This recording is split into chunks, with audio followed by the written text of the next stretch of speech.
Chegamos ao final do nosso estudo sobre Apocalipse, capítulo 21, versículo 1 ao 8, novo céu, nova terra, uma eternidade com Deus. No tópico anterior, tópico 6, a herança dos vencedores. Agora, no tópico 7, o destino dos ímpios, versículo 8. Vou fazer a leitura, depois a interpretação parte por parte do versículo.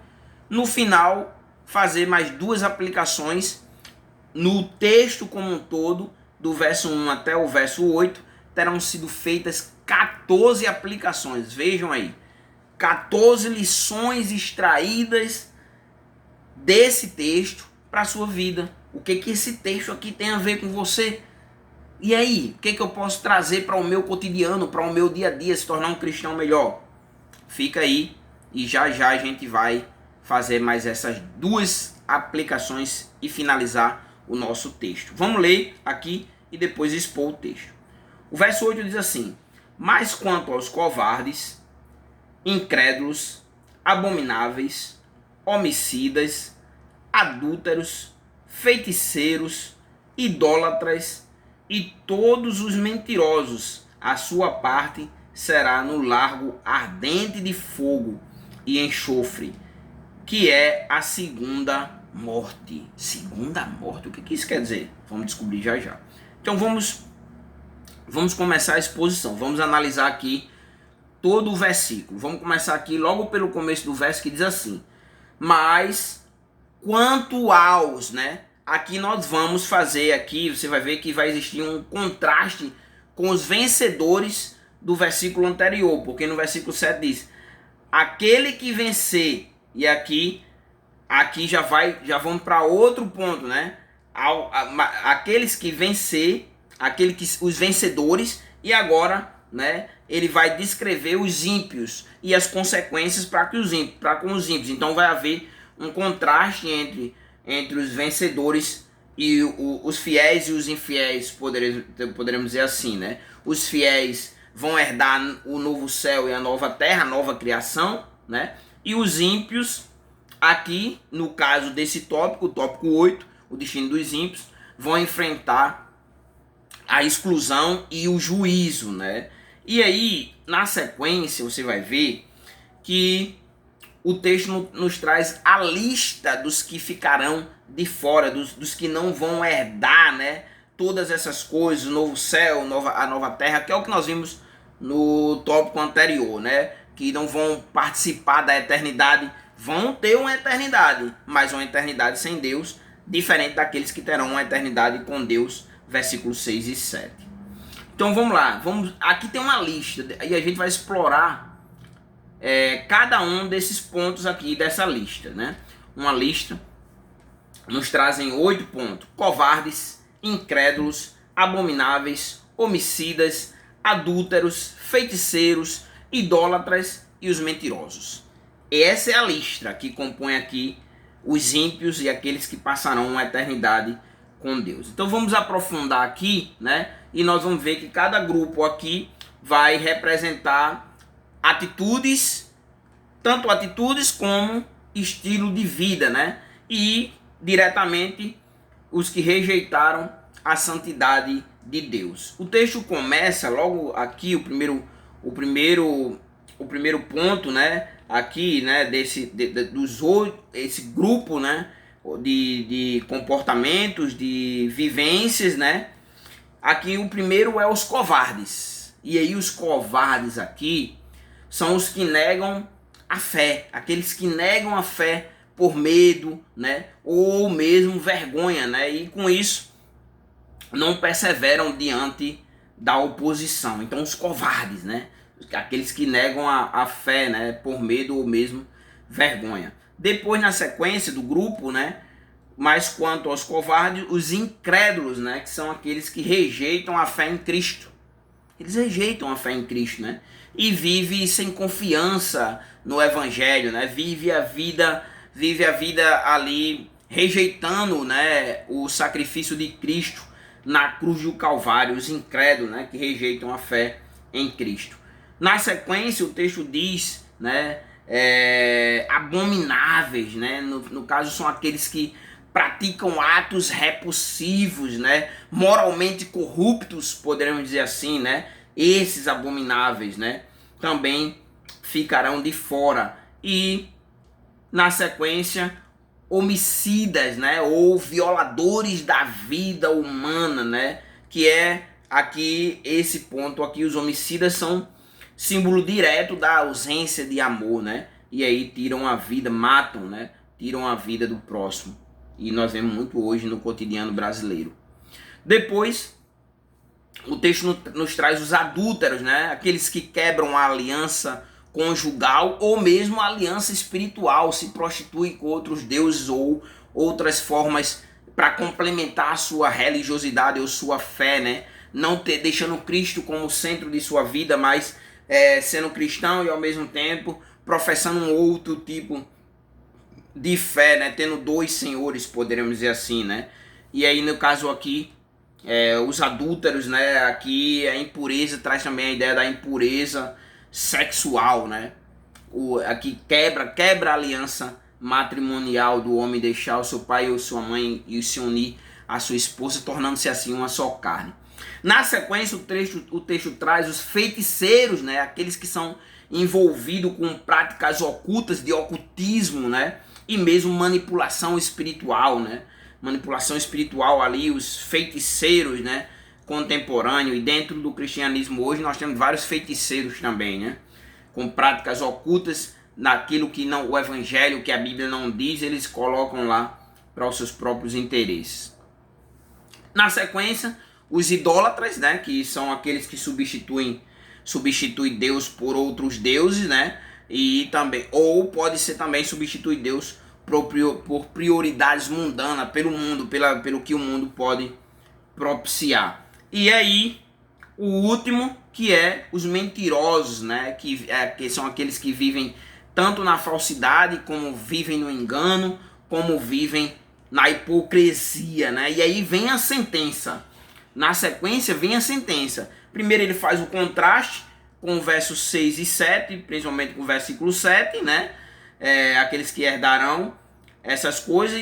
E aqui, agora no contraste, né, nós vamos ver o juízo sobre esses aqui, que tem esses comportamentos, todos esses comportamentos aqui, ou esse modo de vida, ou que praticam essas situações aqui descritas no texto, né? E aí o texto diz assim, duas partes aqui, vou dividir. Primeira parte diz assim: a sua parte será no largo ardente de fogo e enxofre, né? Aqui refere-se ao juízo final e eterno. Nós podemos voltar atrás, né? No capítulo 20 de Apocalipse, no verso 10, que será... Eu já fiz essa exposição aqui, inclusive está também aí no canal, quando eu falei sobre o milênio. E o texto de Apocalipse 20, 10 diz assim: e o diabo que as engana foi lançado no largo de fogo e enxofre, onde estão a besta e o falso profeta. Eles serão atormentados dia e noite pelos séculos dos séculos, né? E também nós vemos aqui o juízo do diabo, e agora, de forma geral, aos incrédulos. Agora nós vamos para o finalzinho de Apocalipse 20 e o verso 15 diz assim: e todo o que não se achou escrito no livro da vida foi jogado no lago de fogo. Então, o juízo final, né? O que está fazendo referência aqui, a sua parte será no lago de fogo e enxofre. Então, está falando diretamente do juízo final. O largo de fogo, né? O texto diz: sua parte será no largo ardente de fogo. O largo de fogo aqui representa ou simboliza a separação definitiva daqueles que têm esse comportamento que foi descrito no verso 8, né? E nesse caso aqui vai haver uma separação definitiva diferente daqueles que herdará essas coisas no verso 6, né? Então a punição, podemos dizer, punição eterna, né? E aí o texto diz assim ainda, né? Fogo e enxofre, né? O juízo divino, né? Nós podemos até exemplificar com o texto lá de Gênesis, né? Que foi ali o texto de Sodoma e Gomorra, no capítulo 19, e o verso 24 de Gênesis é assim: então da sua parte o Senhor fez chover enxofre e fogo do céu sobre Sodoma e Gomorra. Então aqui, né, para essas pessoas, o juízo vai restar, o juízo, porque eles optaram viver dessa forma, não quiseram beber da água da vida, de graça, né? E Jesus, ele disse: quem tem sede, vem a mim, beba, né? Beba, não quiseram ir até Jesus beber da água da vida, né? E aí o final do versículo 8 nos traz a observação como consequência direta de viver dessa forma dos ímpios e o destino então eterno dos ímpios. Diz assim: a sua parte será no largo ardente de fogo e enxofre. E aí o texto diz que é a segunda morte. Qual é a primeira morte? É a morte física, né? É a morte física, né? Que o homem, a partir do que entrou o pecado do mundo, ele morreu espiritualmente e morreu e passou a ter a sua vida limitada. No caso, ele morreu fisicamente, né? Então a primeira morte é a morte física e a morte espiritual parcial, que ele pode também, ainda nesse progresso, nascer de novo, né? Um novo nascimento, nascimento espiritual. Nesse caso aqui, a segunda morte é, no caso, a morte espiritual e eterna. O que o texto está falando aqui é que essa segunda morte aqui é a morte espiritual e eterna, que é de forma direta a separação irreversível de Deus. Uma eternidade sem Deus, não tem mais volta, também não tem mais o que fazer, né? E nesse caso, os que não participaram, no caso da primeira ressurreição, né? Que o texto de Apocalipse 26 vai dizer assim: bem-aventurado e santo é o que participa da primeira ressurreição. A segunda morte não terá poder sobre eles, mas serão sacerdotes de Deus e de Cristo e reinarão com eles durante 1000 anos. Então, não nasceram de novo, né? E agora o que resta é a segunda morte, uma eternidade para sempre sem Deus. E aí, diante disso, de entendermos que haverá um juízo, né? E que, permanecendo fiel a Cristo, os vencedores, né, herdarão todas essas coisas, né? Deus, eu serei seu Deus e ele será meu filho e herdará o novo céu e a nova terra, e todas as implicações dos versos anteriores. O que resta aos ímpios é o juízo eterno, uma eternidade sem a presença de Deus, sendo punido por suas atitudes, comportamentos e o modo de vida que escolheram viver. Escolheram viver. Não é Deus que leva as pessoas para o inferno. São elas, através dos seus pecados, uma eternidade largo de fogo. Diante disso, vem a questão, certo? O que isso tem a ver com a minha vida, né? Como eu posso aplicar a minha vida? O que eu posso extrair para a minha vida isso? E a primeira coisa aqui, a primeira observação, a primeira aplicação aqui seria que você deve levar a santidade de Deus a sério. Por quê? Por quê? Porque Deus não tolerará o pecado na nova criação. Não haverá pecado na nova criação. Então, diante disso, você precisa levar hoje, não amanhã, hoje, a santidade de Deus a sério.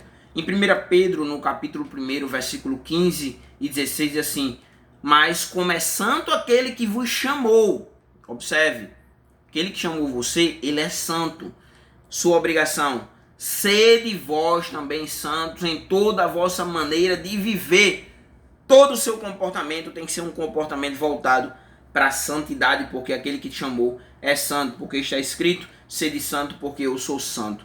E Hebreus, no capítulo 12 e o versículo 14, diz assim: sede a paz com todos e a santificação, sem a qual ninguém verá a Deus. Se viver de forma covarde, incrédula, abominável, homicida, adúltera, praticando feitiçaria, né?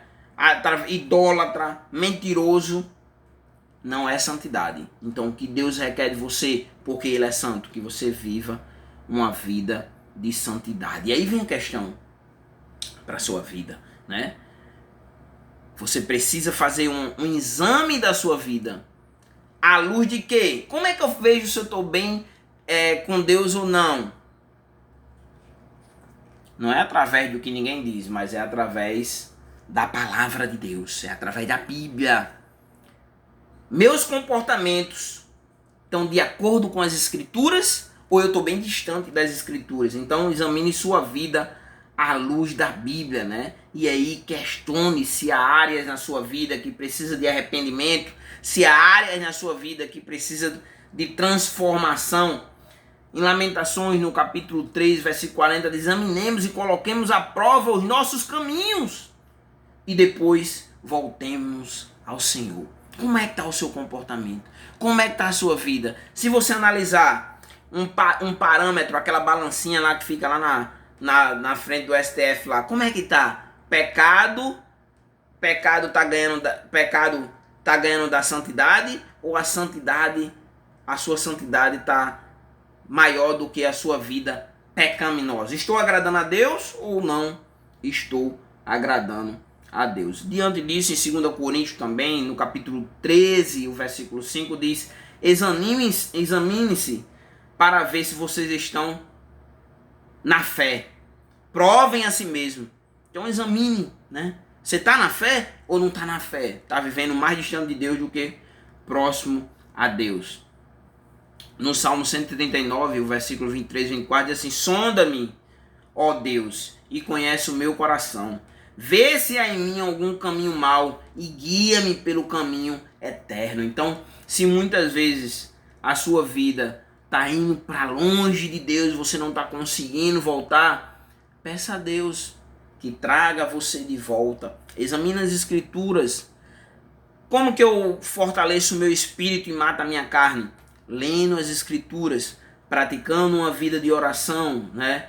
Me distanciando daquilo que não agrada a Deus, renunciando, negando-se a si mesmo e carregando a sua cruz.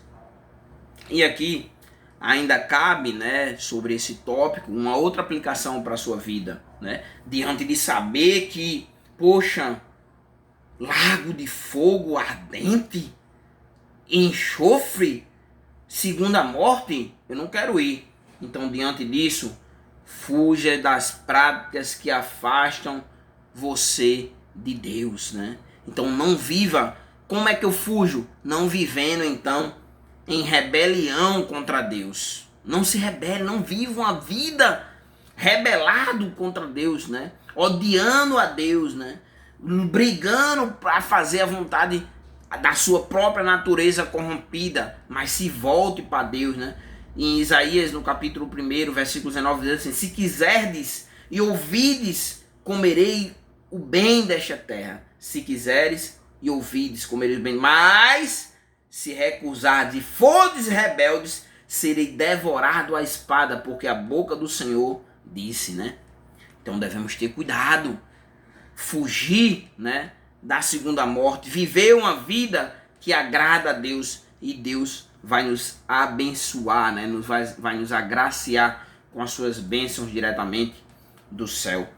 1 Samuel, no capítulo 15, versículo 23, diz assim: porque a rebelião é como um pecado de feitiçaria, e a obstinação é como a iniquidade e idolatria. Então, não viva uma vida em rebelião contra Deus, mas viva uma vida que agrade a Deus. E como é que então, qual é o perigo de tudo isso?